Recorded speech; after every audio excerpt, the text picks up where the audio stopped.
It was a history-making year in the House of Representatives for all the wrong reasons. First, Republicans took 15 ballots just to elect a speaker, the most since the Civil War. They made history again when just months later they ousted that speaker. Then the House was effectively shut down for 3 weeks as Republicans tried and failed over and over and over to choose a new speaker. And they finally elected a new speaker. One of their first orders of business and highest priorities was to launch a sham impeachment inquiry of President Biden. And now there are reports that they could slow walk that investigation, drawing it out during an election year. That inquiry is one of the only achievements of this Congress. Look at this chart from Axios.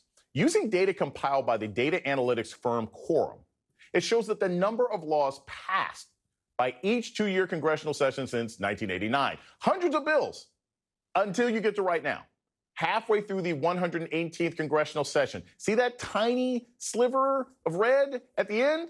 That represents the 20 bills that passed both chambers and became law this year. And the additional 4 bills awaiting President Biden's signature. And the vast majority of those bills were pretty minor, like, quote, multiple measures to rename Veterans Affairs clinics and another to mint a coin commemorating the 250th anniversary of the Marine Corps. Congressman Jasmine Crockett is a Democrat from Texas who serves on the Oversight Committee, and she joins me now. Congresswoman Crockett, it is an honor to speak to you for reasons I'm going to explain when we talk. I have to start with this. You are a freshman in Congress, right? This is your first time in the job, but you have been a state legislator before. Have you been shocked at the lack of productivity and functionality that you've seen in Congress since you got into office? Absolutely. First of all, it's great to see you, Jason. And, you know, coming out of one of the craziest sessions in the Texas House as a freshman, and then coming to the U.S. House, I thought, well, nothing can get crazier, but clearly I spoke too soon. Yeah, these guys are not serious. And at the end of the day, what Democrats need to go ahead and say over and over and over is you can't believe their lying mouths. As soon as they talk, a lie is coming out because we can just look at the numbers. The data shows that they're not delivering. And if you don't want to listen to us or listen to the data, then listen to my good friend Chip Roy out of the state of Texas when he says that they have not done anything. We need to make sure that we get serious people elected into office and get this country moving in the proper direction. Yeah, to quote one of my favorite shows, these are not serious people. And it makes it difficult to do the people's work. An example of this, I've got to lay this out. So you have the Oversight Committee making one of their priorities heading into 2024 this impeachment into Joe Biden. And they're looking for seeking any communications between the White House and lawyers for Hunter Biden about efforts to depose the president's son as part of their impeachment inquiry. The GOP chairman said they're seeking to determine whether the president was involved in his son's decision not to comply with congressional subpoena. Look, I've made it abundantly clear that I don't think that any sort of investigation into Hunter Biden is really worth the people's time, not when you've got Jared and Ivanka walking around the country. But as a member of Congress and being on the Oversight Committee, what's your response when you hear that your colleagues want to spend the people's time investigating Hunter Biden instead of addressing gas prices, inflation, health care, the environment, the kinds of things that people actually want to vote on? Yeah, you know, it outrages me. And so most of the time when I'm in oversight, you see me get snarky, you see me get passionate, and that is because when I was sent to D.C., I was sent to D.C. to work. I have a district where 20% of my population live at or below poverty. They need me to bring real results home because it can be life or death. In Texas, we lead in uninsured. In North Texas specifically, in my districts, we lead in the entire state. So we have real issues. I didn't campaign on nonsense. I campaigned on bettering people's lives.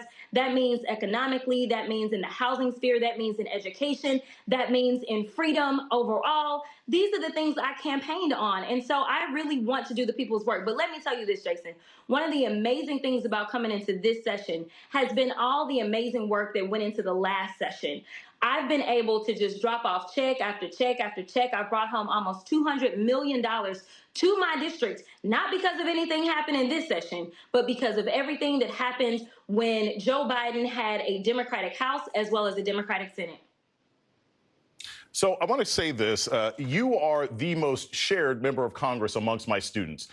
You went on the Breakfast Club recently. I want to play you some audio from that, get your thoughts on the other side and what your impact might be as a sort of surrogate in 2024. Because I feel like you need people like her to be translators, right? Absolutely. Because I've always felt like the messaging from the Democratic Party sucks. You know what I mean? So that's a nice way of putting it. Yeah, okay. She's been able to translate it in a very digestible way for people. Absolutely. And, you know, it's just one of those things. I say that Democrats love to write a thesis. Yes. When really, when it comes to the Republicans, they like, what are note cards? Like, what are cliff notes? And that's what we need to do. People are busy trying to figure out how they're going to keep a roof over their head, keep food in their bellies, keep gas in the car. And we're giving out what literally.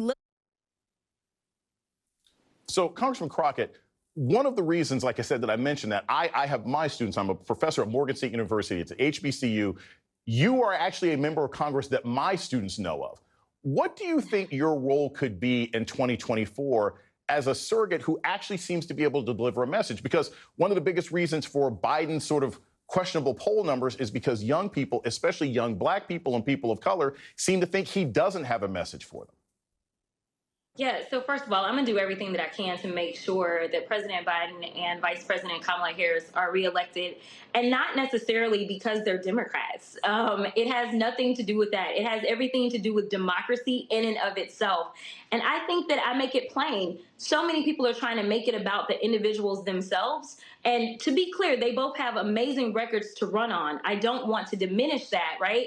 But we've got to make sure that when we're telling the stories about their record, that we're telling them in ways that people can understand. We also have to make sure that we let people know that Trump is an existential threat to all of us. And as I said when I did that interview, we won't always agree. We don't always agree with our spouses. But that doesn't mean that we don't love them. That doesn't mean that they're not going to act in what they believe is our best interest. Right. And that is the point right now. I can tell you, thank God my district probably doesn't pay attention to every single vote that I make.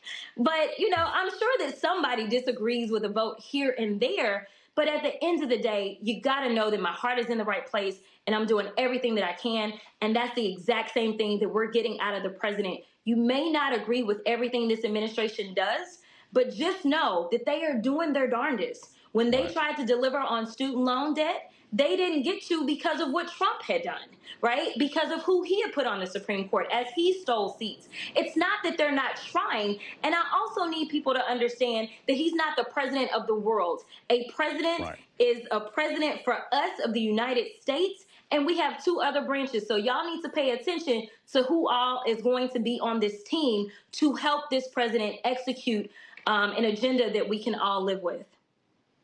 Very quickly, one of your colleagues that you have often had to put in their place, Lauren Boebert, has recently announced that she is going to be running in a different congressional district in 2024. I guess they can make her appear there if they say her name 3 times. What do you think that indicates about the fact that, you know, this member of Congress who is a firebrand and insurrectionist often isn't necessarily doing their job, now has to flee to another district to possibly get back into Congress?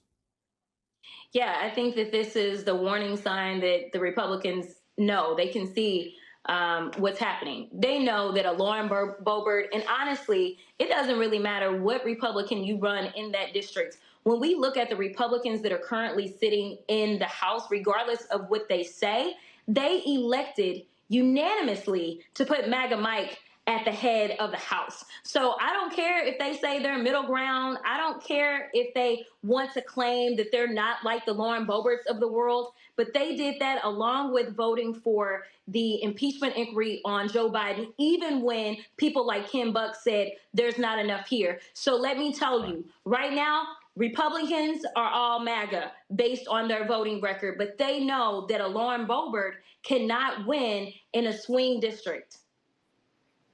Congressman Jasmine Crockett, thank you much for joining us this evening.